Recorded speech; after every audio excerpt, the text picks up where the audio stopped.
Hello and welcome to the Cockpit Interior Check video for the 70-second Virtual Fighter Wings Ramp Start video guide. Today's video is the first in a three-part series. My call sign is Wizard. I'll be your narrator. The purpose of today's video is to help prospective pilots prepare their cockpit for a safe and successful engine start. Safe for not only yourself, but the ground crew and of course the jet itself. Please note that this video is not intended to replace a thorough understanding of the various cockpit switches, knobs, and levers. We do cover those in greater detail during cockpit orientation. In the real world, a cockpit interior check would involve the pilot physically touching each switch in the cockpit using a snake-like pattern to flow through everything and ensure nothing is overlooked. As virtual pilots, most of us don't have the luxury of physically touching all the switches, so we'll have to use our eyes to help visualize the process. For today's video, I'll be using the mouse cursor, which you can see in the HUD here, as a representation of my visual flow. Let's go ahead and get things underway. Now I like to start back here on the left, back left of the cockpit. It's on the test switch panel, and I start with the probe heat switch here, which you can see highlighted in green at the mouse cursor, set to off. Moving up to the fire and overheat detect button, which is a momentary button. All the little white buttons like this in the cockpit are momentary. Should already be set to off, so we can move on to the next one, which is the oxygen quantity switch. Also spring-loaded, so already set to off for us. The EPU gen test switch here is set to off. The Flickus power test switch is set to norm. And our malfunction and indicator lights button here again is momentary and is already set where we need it to. Moving over to the flight control panel, we have the digital backup switch, which should be set to off. The alt flap switch is set to norm. Manual TF fly-up switch should be enabled. Our leading edge flap switch should be set to auto. Flickus reset is a spring-loaded momentary switch again, already set to off for us.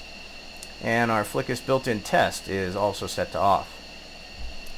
Moving down to the manual trim panel, we've got our trim autopilot disconnect switch here, set to norm. And then you want to check the roll trim indicator and wheel to ensure that it is centered, the yaw trim knob to ensure it is centered, and the pitch trim indicator and wheel also to ensure that all of our trims are centered.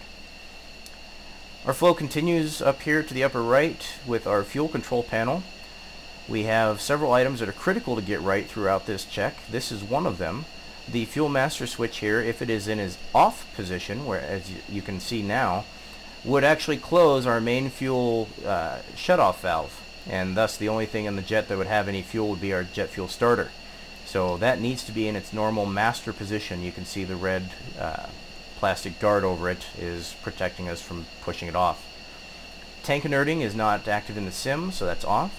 The engine feed knob here is another critical item to get right. We want to make sure that is set to normal. And then our air refuel switch is set to closed as it needs to be. Down to the auxiliary communications panel, if IFF becomes implemented in BMS, we would take our IFF master knob here and set it to standby. Our communications, navigation, and IFF knob, or CNI, should be set to backup. And then our TACAN domain and our channel should all be set to either what you've been briefed if you had one, or your personal preference if you didn't. Then we drop on down to the exterior lighting control panel. Anti-collision light should be set to anti-collision for the 70-second. This is usually wing SOP, so it may vary. Our position light should be set to flash before INS is aligned. Our wing, tail, and fuselage lights should be set to bright. And then our master switch should be set to normal. Then we move on up to the next panel, which happens to have just a single switch. This is our emergency power unit control panel, and this is our EPU switch. This is a critical item to get correct. Again, this would be off. This is its normal guarded position, which is where we want it, and I'm not going to turn it on right now. We drop down to the electrical control panel here, where we have a momentary caution reset button. The main power switch should be set to off, and the max power switch doesn't work. It doesn't do anything in the sim or the jet. At this point, I would cycle my throttle fully here to ensure its range of motion, and I would bring it to its off position where it is now. For the sake of visibility, however, I will leave it forward for a moment so you can see what I'm doing.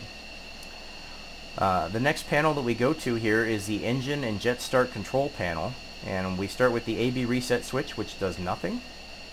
Our engine control switch is a critical item to get correct. and that needs to be set to primary. And then our jet fuel starter switch here needs to be set to off.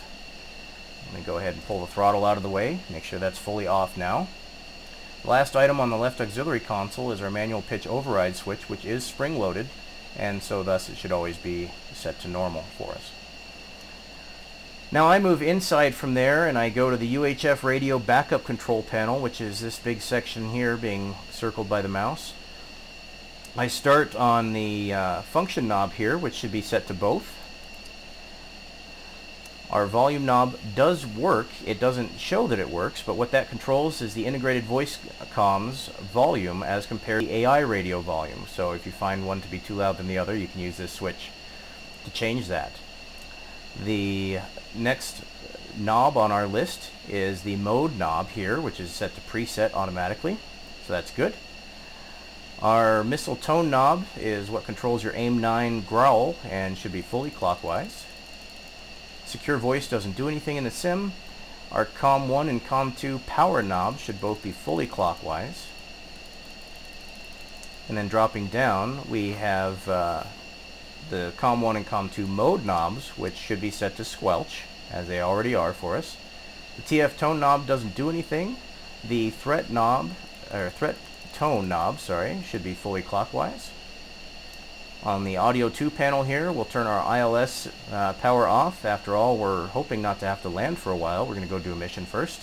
The TACAN power knob here doesn't work in the sim, and the intercom knob works. Again, it doesn't rotate to indicate anything, but what that does is it controls the overall volume of the sounds that you would hear through your headset. And the next switch that we move to is on our electronic countermeasures panel. The only switch that operates here is our ECM power switch, which is set to off already for us. The rest of these don't do anything in the sim yet. So the last item that we have on the left console is the Airborne Video Tape Recorder Control Panel, or AVTR. And we will just make sure that the AVTR power switch down here is set to off already, and it is. So we can move on up, no, not that far, to our left auxiliary console. And we start with the alternate gear handle here, which is already pushed in for us. The RWR auxiliary control panel we can go ahead and skip over. We'll deal with that later in the startup. Our speed brake indicator here should show closed. That's good, it does.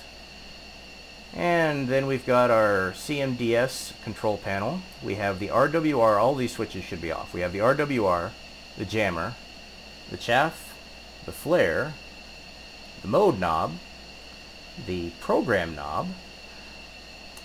You cannot actually set to off, but that can be whatever you need it to be. The ground jettison switch here should be set to off. And then we can move down to the helmet mounted cueing system control panel, which only has one knob here, and that should be fully clockwise. Sorry, counterclockwise, fully off. Move up to the left auxiliary console again. We've got some individual stores config switch. Should be set to whatever your jet configuration requires it to be. The ground jettison enable switch here should be set to off. The brakes don't work in game. Horn silencer is momentary. Our landing taxi light switch here should be set to off. Our anti-skid switch should be set to off. And then the last three items that I check on this panel are in a straight line, which is the hook switch up, landing gear handle down and locked. I'm clicking on it, but it's not raising. And then we've got the ejection safety lever, should also be up. So now we can move up to the front left, which has our instrument panel. And we've got the two switches for the autopilot, roll and pitch. Both of these should be set to off.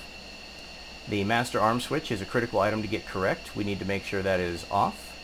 Laser arm off. Our RF switch should be set to normal. There's nothing else we need to worry about over here. The ICP we don't have to deal with yet, so we just look down between our legs, and we have the instrument mode panel, which should be set to nav. And then on the right we've got the fuel quantity indicator and select panel, which should have the fuel quantity select knob set to norm, and the external fuel transfer switch also set to norm.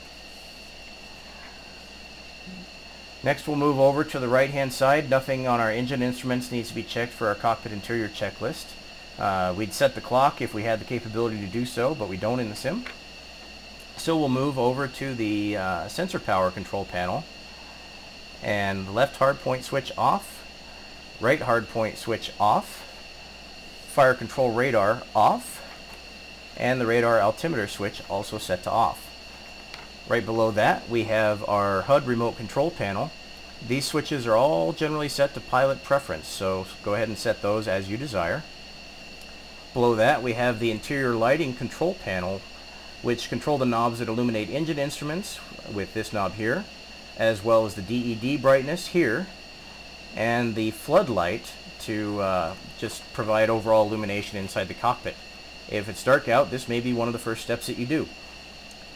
So those are set to pilot preference, or as we move down to the air conditioning panel. Has a critical item on our pre-flight checklist, and that's the air source knob here on the right hand side. That needs to be set to norm, as I've just done.